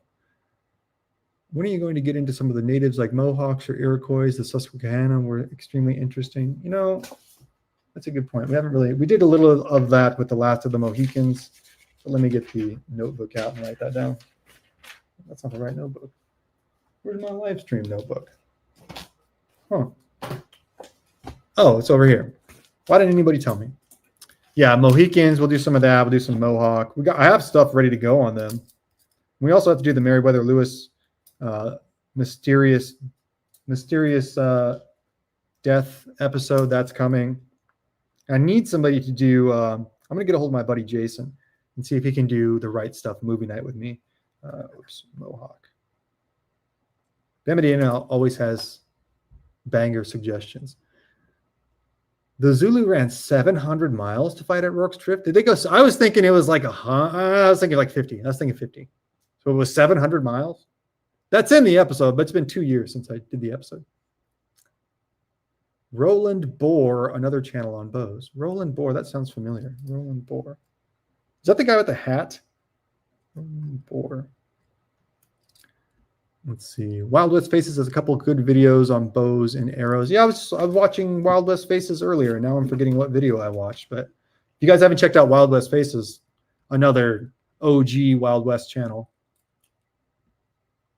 And he does a lot of firsthand accounts. So he does a great job with that. Dude, it's a quote from a movie. What are we talking about? Am I familiar? You're talking about the Alec Baldwin, Anthony Hopkins movie, right? I can't believe I can't think of it. What is the name of that movie? I can't believe I'm blanking. I'm not terribly surprised when I blank on a lot of stuff, guys, but I'm surprised that I'm blanking on this. Did y'all hear about Nixon was going to wipe out the Sioux who occupied Wounded Knee with helicopters in a full-blown military attack, but his wife set him down for dinner and scolded him out of it? I've never heard that. I will say, listen, I'm not a pro-Nixon guy, right? I don't really know enough. But his recordings from the White House Oval Office, kind of funny. Britain has fallen. I don't know. My stepmom is British, so I don't want to talk bad about the British. But I'll tell you one thing, Vegemite or whatever it's called, what's it called over there? I'm not doing it. Oh, that stuff is rough. Oh man. Australians too. You guys love that stuff. And listen, I understand Americans have their weird stuff too, but that stuff, man. Restore is going to win, though. I'm not sure what that means. It's a fact. Marmite is yummy. Oh man, it's so brutal. My stepmom loves it. She puts it on the toast with the butter, like a big slab of that. And they love it. I will say, Britain gets a bad rap. Like beef Wellingtons are super good. Some British food is pretty dope. They have this cookie called a Jaffa cake, and it's a chocolate cookie. It's a like shortbread cookie, and has like orange jelly on top of it, and then it has chocolate on top of that. The Brits really know their chocolate and orange combinations. Those are really good, but your affinity for these potatoes has got to stop. These potato videos have gotten completely out of hand. We're doing baked potatoes now with beans. We have, my stepmom loves the beans too. She's like, last time I was home, she's like, try some. I was like, I just can't do it. You know what I mean? We signed the Declaration of Independence. I can't eat these beans. But they love to put these beans on everything. They put them on toast. They put them on their potatoes. Beans on a potato is not, I don't think that should be illegal. I think it should be looked down upon, but not illegal. But then they take it and they put tuna salad on top of it, heaping mounds of tuna salad, you guys. If you've seen these videos, let me know in the chat. Heaping mounds of tuna salad with the mayo dripping everywhere. Then they'll put curry chicken on top of that. Then cheese, and I don't mean like, oh, I'm going to sprinkle some cheese on top of it. They give cheese that you wish Taco Bell gave. They pour on, Chipotle could never dream of giving this amount of cheese. It's handful after handful of British cheese, of whatever it is. And then they'll put like this mayo sauce on top of it. And then they just give it to the person, and they get like, they're just, their little British mouths are just salivating, and they go and they eat it. It's like, guys, that is unacceptable. That we can't have. I'm sorry, but that's got to stop. What kind of beans are they? To my understanding, they're like pork and beans, but without the pork. You know, I do not understand how they eat. Now, to be fair, they don't understand how we eat, but I feel like they're pleasantly surprised when they find out how we eat. You give them a little biscuits and gravy, you give them a chicken fried steak, give them a nice burger and a shake and all that, and they're like, yeah, this is cool. And you just tell them like, this is how the Cowboys ate. And they're like, oh, great. Vegemite is vile. I tried it, man. I tried it. And honestly, if they want to eat the Vegemite, that's totally fine. No issue. But you got to stop with these potatoes. You got to stop. It's got to stop. Britain is a place of class. You cannot have these potatoes.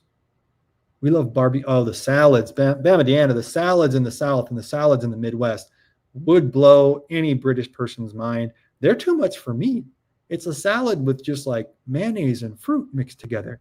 My family makes ambrosia, which is apparently like strawberry jello or something mixed with whipped cream. It's horrifying. It's absolutely horrifying. The founding fathers would not approve. Orange and chocolate sounds horrendous, Nick Citron. Oh, it's classy, bro.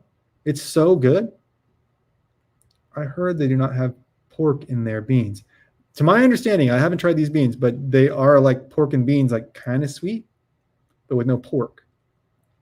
The movie is called The Edge. I knew it was a one-word title. Thank you. It's called The Edge. The movie is called The Edge. Basically, this guy who's having an affair with this other guy's wife, they both get in a plane crash or something, and they have to survive in the wild, and they have to kill this bear. It's pretty cool. Don't understand how we eat. I don't know how anybody, wait. Josh says, I don't know how anybody doesn't like a fried pork chop, deep fried, golden brown, and crispy. Now in Texas, we do the chicken fried steak. If you're going to go splurge, if you're going to do traditional, you do the chicken fried steak, or they'll do brisket. And listen, I like brisket, but I'm a chicken fried steak guy. I feel like it's more indulgent.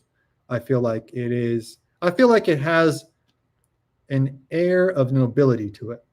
And I feel like it's more cross-cultural as well, and it has a nod to the Germans that settled this area. So I like brisket. But if given the choice, you also get the gravy with the chicken fried steak. I think the chicken fried steak is superior.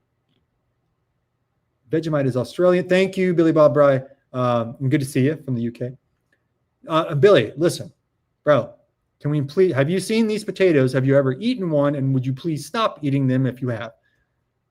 Have you seen these potatoes, Billy Bob Bry? Are they just everywhere? Can you just go, like in Texas, they just have taco stands, right? You can just go get tacos, no big deal. In Austin, they have a lot of shawarma stands. You can go get shawarma, no big deal. So can you just go get one of these potatoes that should, by all rights, be illegal? Can you just go get one on the street corner? Beans, the more you eat, the more. Yeah, that's why I don't like beans that much. Curry and kebabs are popular in the UK. That's what I've seen. Yeah, they have a lot of curry on the potatoes as well. Ambrosia Waldorf salad. That sounds horrifying. Let's see. I'm going to go another 5 or 10 minutes. How I get. Got to hop back on the script. I'm doing another script now, the upcoming story. Well, the Dade Massacre is coming next. That's getting edited right now. Then we're going into Victoria's War. So that should be fun. I'm researching that script right now, Victoria's War. It's probably backwards for you, but you get it. Chef salad is what I mean. Yeah, I'll do a chef salad. In general, I don't know. I don't like vegetables. I love the British high schoolers try. Yeah, there's a video called British High Schoolers Try Biscuits and Gravy for the First Time. And they're like, oh, damn. Like, they really are like pleasantly surprised. They're like, oh, because I get it. If you look at it and it's just like biscuits with this white sauce on it, and they think of gravy as brown. And in the South, we do cream gravy. I know I'm in Texas, but still in Texas, we do cream gravy. So it blows their little British minds, right? And then they're just like, damn, you guys are right. What if you're right about this? What else are you right about? I was stuck in Texas for almost a month, and this place by the hotel had a fried pork chop plate for $7. Lisa's chicken. I'd check that out. I'm more of a beef guy than a pork guy, though. Ambrosia is fire. I had a feeling you would like that, Space Cowboy. I had a feeling you were an Ambrosia guy. We have barbecue stuffed baked potatoes too. And listen, maybe that's my American brain working, but that's fine for me. Like, oh, you stuff a little barbecue into a baked potato. That's fine. Honestly, even if they just like beans and cheese on their potato, it's cool, but we're not putting tuna and curry chicken on it. I love ambrosia. Happy Cappy does too. I know all of our Southern listeners are going to love ambrosia, but I can't even be in the same room with it. Honestly, I kind of take my plate and scoot over to like the kids area sometimes. Ambrosia is nasty, but bread pudding is yummy. Oh, bread pudding is a Mount Rushmore of desserts. It's way up there. Bread pudding, it would be a first round draft pick for me. Chicken fried steak and eggs is my favorite wintertime meal. Very, very nice choice. Adding a little extra protein with the eggs. I go carbs with the mashed potatoes and gravy, but either answer is just fine.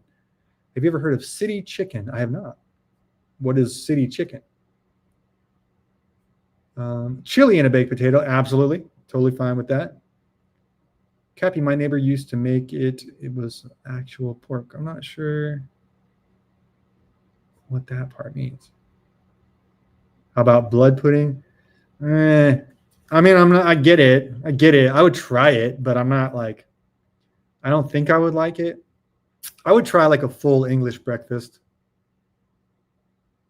Has anybody seen the Michael Jackson movie yet? I have not. I need to watch it. I've been a Michael Jackson fan and advocate since I was like 10. Even in the 90s as a little kid, I was like, he didn't do that. Let's see. Who's on this? Oh, we're talking all kinds of food in here. All right, I'm gonna go another 5 minutes before my tongue gets too twisted. I'm with you, B. Ambrosia is disgusting. And listen, we're not food shaming here, okay? Lots of my family loves ambrosia. I just can't be in the same room with them as they enjoy it. Let's see. You know what I need is another sheet cake. It's been 2 or 3 weeks since I've eaten an entire sheet cake. That's too long. I'm going through the chats again, guys. Trying to get to everybody. I have an app that alerts me when the International Space Station is going to fly over. It's about to fly over. Well, Space Cowboy, you better wave at them. 11 of the men at Rorke's Drift were awarded the Victoria Cross. So an entire football starting lineup. Like that should not happen. It'd be insane for there to be one Victoria Cross. Like that would be a crazy battle. So 11 of them.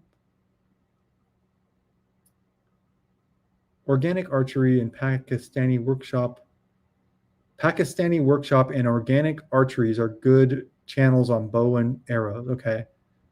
Organic archery, Pakistani workshop. That's a hell of a name. Archery, Pack workshop. Thank you. Let's see here. Oh, Zacky's Workshop. My bad. Zacky's. Okay. I thought that was kind of an odd name, you know, but I was like, well, maybe the Pakistanis are just really good at archery. I don't know. Growing up in London, my granddad always had Westerns on. Yeah, I understand. My stepmom married a cowboy, right? She came all the way from back there and was married a cowboy. So I get it. They love it. Nerds rock. Billy Bob Bry. I might be taking an anti-nerd stance at this point. I feel like we need to reconfigure what nerd means. What are your favorite Western films? The Searchers is my favorite. The Unforgiven of Lonesome Dove. Man, I'm trying to think. I really liked what was the one that Christian Bale did? Hostiles. I thought Hostiles is, I think, almost too realistic. I think it kind of freaked some people out because they're just like, this thing is just super intense and very violent. I'm like, yeah, that's the Old West. These guys that are scarred from combat and there's no way to deal with it and there's nowhere for them to go. And it's like, yeah, this is the Old West. Let's see. All right, I'm gonna go back down. I like sardines and mustard sauce. You know, I would have thought a couple of years ago I would never like that. I'm open to trying that now. I could see that.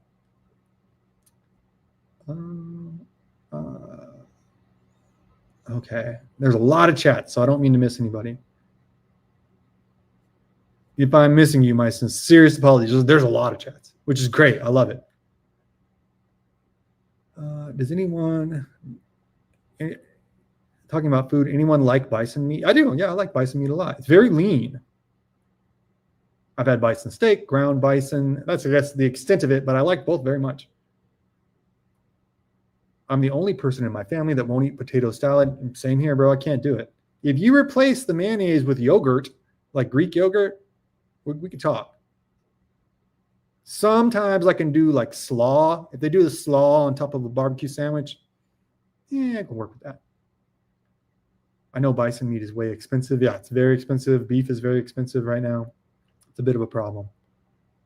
My wife calls bread pudding old man food. Yeah, well, she's not wrong, but it's like, it's been around for a long time because for a reason.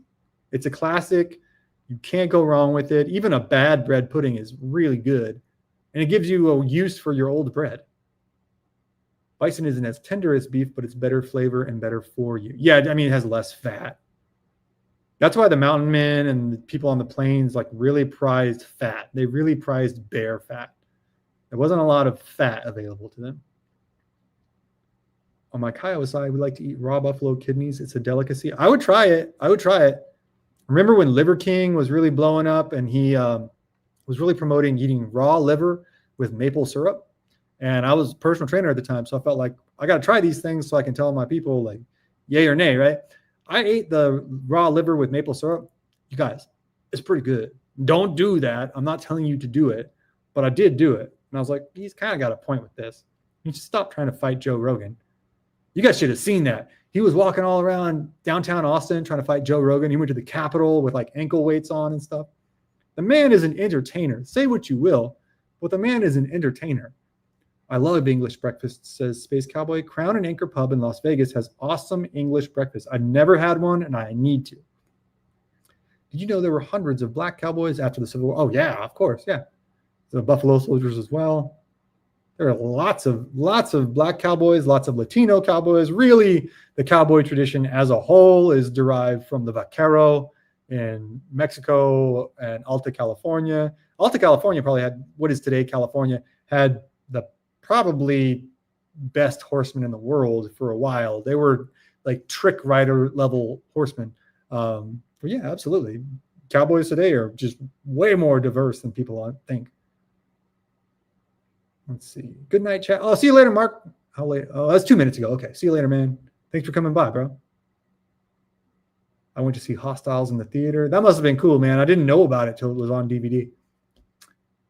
HOKC is awesome. He engages with everyone in the chat. Oh, thanks, man. He's a real one for sure. You are too, bro. Thank you. Full English is the only way to go. I know. Now I'm hungry. I need to go get one. I wasn't hungry before I came on here. Now I am. I don't do slaw either. I prefer my cabbage cooked. Yeah, in general, right? Like I would never eat slaw of my own volition, but if I've gotten barbecue sandwiches before, they were like at a picnic or something, and it had the slaw on it. I think it was a Samoan barbecue too, so it's like it's all you're surrounded by giants. So I'm just like, thank you, but it was good. It was like added to the sandwich. I'm not eating raw anything. I don't blame you. I'm not telling you to. Ben Foster. Oh, Ben Foster really, man, what a performance in Hostiles. Yes, absolutely. Come Hell or High Water is my favorite. You know, it's been a while since I've seen that. I'll have to watch that again. Hostiles is one of my favorite movies, says Billy Bob. I mean, I think if you're a real like Western purist, if you're a Western history devotee, that's going to be way up there for you. I have the Searchers because I just have like an affinity, I guess. I really love the story. I think it's John Wayne's best movie, and I think it's John Ford's best movie. And it's just an incredible work, all the pieces together. I love the series 1823. I haven't watched that. I really haven't watched a lot of those series. I need to. Because everyone always asks if I've watched them. My family in general, which is like cowboy heavy, right? Got cowboys in the family, and they don't like it because they say they cuss too much in Yellowstone. They're like, we wouldn't talk like that. Like, it depends on who you're. They say their big gripe is they cuss in front of women, which is fair. Let's see, Hawaiian cowboys, the Paniolos, man. Some of the best cowboys in the world. And the Hawaiians gave us the lap steel, which created, I mean, essentially, I mean, Jimmy Rogers is the father of country music, right? But the addition of the lap steel from Hawaii was the spark of modern country music, no doubt. That is the defining sound of country music, and we got it from Hawaii. Let's see. Florida and Alabama has cowboys too. Absolutely. Canada has Alberta has a massive cowboy culture. Australia does. The greatest bull rider in the modern day, I'm sorry, he's going to make people mad. I am going to still say that Donnie Gay is the best bull rider of all time, but the greatest bull rider of the modern day, J.B. Mooney, is from North Carolina.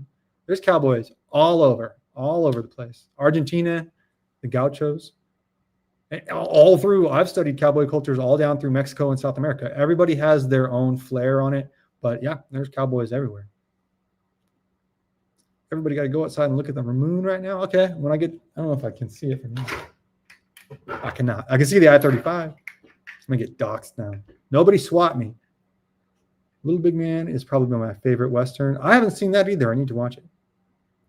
Hello from the Hill Country. What's up, stupid fish? That's his name. The Hill Country is my favorite place I've ever lived. Good to see you here. I think it's the first time I've seen you, so good to see you. Can't see the moon. There's heavy clouds. I can't tell what's out there. The Austin skyline is so big now, sometimes it kind of drowns out the moon. Faith-based cowboys and not outlaws. That is true. Yes, the cowboy culture is almost exclusively adherent to some form of Christianity. That's true. Rabbit starvation. Yeah, rabbits. I was just going to mention that. It's called rabbit starvation, but you can, if you're on a desert island, or you wouldn't have rabbits there. If you're on an island and you're surrounded by rabbits, you might think like, cool, I can survive on these. But you will run into what's called rabbit starvation because there's not enough fat in that meat to keep you going for your hormones and everything to work correctly. So you can eat rabbits till the cows come home and still not survive. So fat was a huge priority for anyone living on the American frontier. I rode my first horse, says Georgie Garag. Says I rode my first horse in Hawaii, Kauai specifically. It's a hell of a thing, right? It's pretty wild when you ride your first horse and you're like, oh, this is what those guys are doing. It takes a lot of physicality. Windwalker is good too. I don't think I've seen Windwalker. Pretty first sweet ride. Yeah, that's awesome, man. My first ride was in a field in California somewhere. J.B. Mooney, yes, sir. Anybody see that fight he got into at, what's it called? Bucktown? Okay, I think I'm getting close here. Are there Russian cowboys? Not that spring to mind, but I'm sure anywhere there's cattle, there's cowboys. Because you still can't. If you got cattle, you need cowboys. JB Moon is a class act as well. He cowboy to the bone, man. Cowboy to the bone. The moon is waxing crescent with 7% illumination. Well, we won't hold that against it. Hidalgo. Oh, Hidalgo is a good movie, man. Yeah, Hidalgo is an underrated movie. Okay. I think we're about at the end of it here. So, all right. I'm going to sign off for the night. But again, thank you all so much for coming and hanging out. I always have a blast. It's always great seeing all of y'all. Sam will be back on Friday. I will be doing some more streams in between now and then, at least one or two, depending on how the editing for the episode goes. I have the topics written down. We are going to be talking about the upcoming live streams this week. Yes, we have more coming, so don't sling mud at me if I'm not getting to the exact topic that you want this week. It is coming forthwith. The live streams this week, though, we're going to cover Apache warfare tactics, the Dade Massacre accounts, the firsthand accounts of the Dade Massacre, which are pretty wild. Basically, everybody gets unalived. And then the Dempsey-Willard fight. So those three we'll be covering. And I'm going to frame the Dempsey-Willard fight as kind of the end of the Old West, a bookend to the Old West.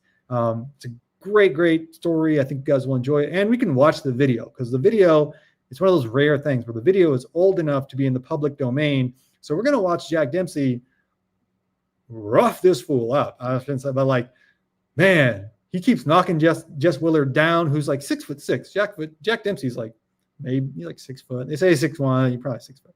180 maybe, so not that big. And he's just hammering this fool. And the guy tries to get up, and there's no like neutral corner rule yet. So Jack Dempsey's just standing over him, and he stands back he's like doing this on purpose. He goes and he stands. Willard's like trying to get up, and Dempsey stands behind him on his right side, because that's where your liver is. And he just, as soon as Willard stands up, as soon as he's on his feet at all, he hasn't even like stood all the way up. Wham, wham, wham. He just throws shot after shot into Willard's liver. It's the meanest thing I've ever seen watching combat sport. It is so mean. It's amazing to watch. It's a proto Mike Tyson, so it'll be very entertaining. There's lots of Old West story lore behind that as well. So I think it'll be fun. What happened to the Susquehanna in the end? Read about what happened. Okay, write that down. The Susquehanna end.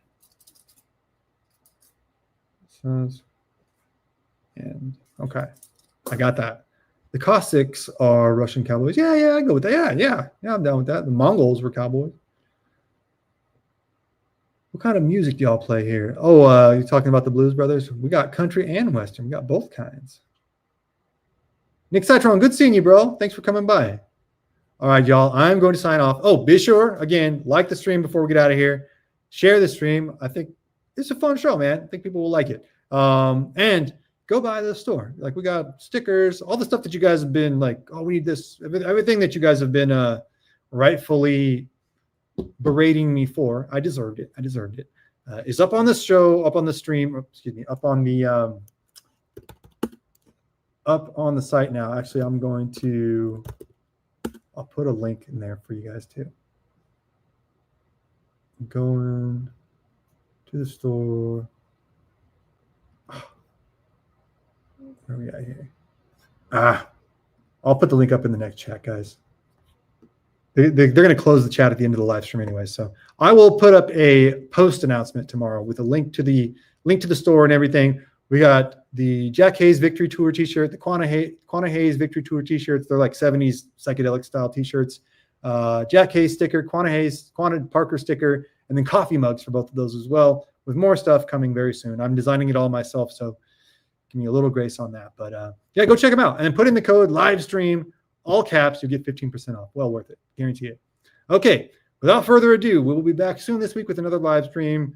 Keep your eyes out for shorts every day. A side story is coming this week as well. Then we will have the Dade Massacre out. The editor and I are planning on Thursday evening. So it should be out Thursday evening. Big show. I think you guys are going to really like it. We're upgrading several things within this episode, doing a little bit more fancy editing. We're doing a little fancier thumbnails. So we're going to hope you guys, I think you guys will like it. I think it's a step up, upping our game here. So without further ado, thank you all so much again for coming in and hanging out. Always love seeing y'all. Y'all stay safe out there.